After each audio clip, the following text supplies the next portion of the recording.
Thank you. It's day 26. God blesses you financially so that you can be a blessing to others.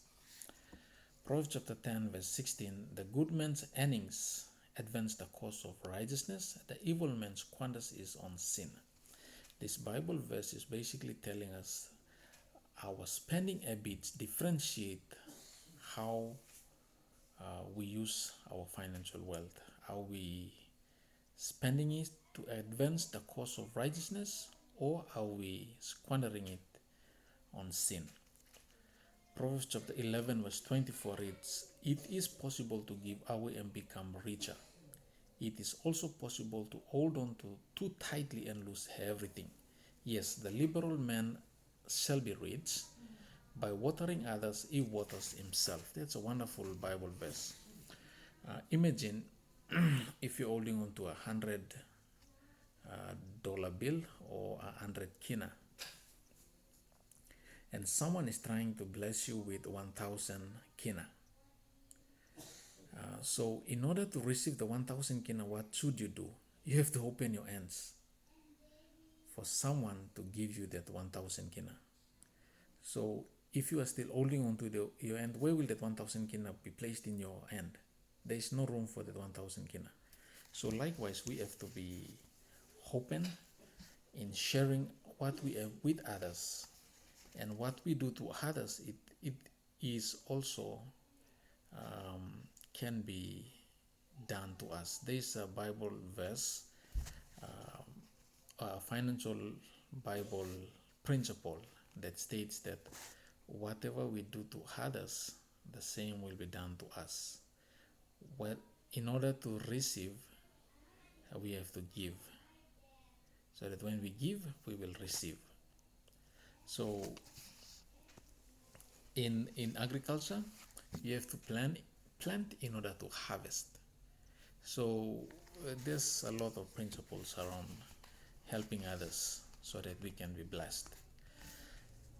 Deuteronomy chapter 15, Deuteronomy chapter 15, verse 7 to 8, and then 10 to 11 reads, if there is a poor man among your brothers in any of the towns of the land that the Lord your God is giving you, do not be hard-hearted or tight-fisted toward your poor brother.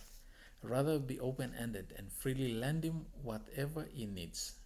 Give generously to him and do so without a grudging heart.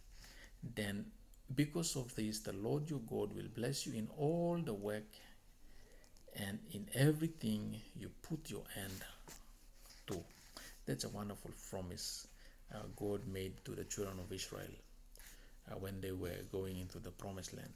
So likewise, wherever we are, you and I are called to serve God. It's not necessarily the pastoral or ministerial responsibilities, no. It can be a managerial role, it can be accounting, an attorney, or a simple clerk, or a cook, any other responsibilities that we are called to do in any part of this world. We are called to serve God, and wherever we are called to do good to others, and God will bless us. Hebrews chapter 6, verse 10 and 11 reads, God is not unjust. He will not forget your work and the love you have shown him as you have helped his people and continue to help them. So God's eyes are not short. He looks from one end of the world to the another to find those who are dedicated and committed to serve him. Jesus said that the day that he will come, so many people will be rejected because they did not clothe him, they did not feed him, and they will ask, where were you when we were there, when that we did not feed or clothe you? And Jesus will say, the same that you have done to others, that's the same that you have done to me. Ellen G. White's book, Reflecting Christ, page 270 reads, acts of generosity and benevolence were designed by God to keep the hearts of the children of men tender and sympathetic, and to encourage in them an interest and affection for one another in imitation of the Master, who for our sake become poor, that we through his poverty might be made rich. That's a powerful and a wonderful quotation. There's a note or a saying right at the end of this book that reads, do your giving while you are living, so you're knowing where it's going. So thank you. That's all for our day 26. We hope you will continue to join us for day 27. Thank you and God bless.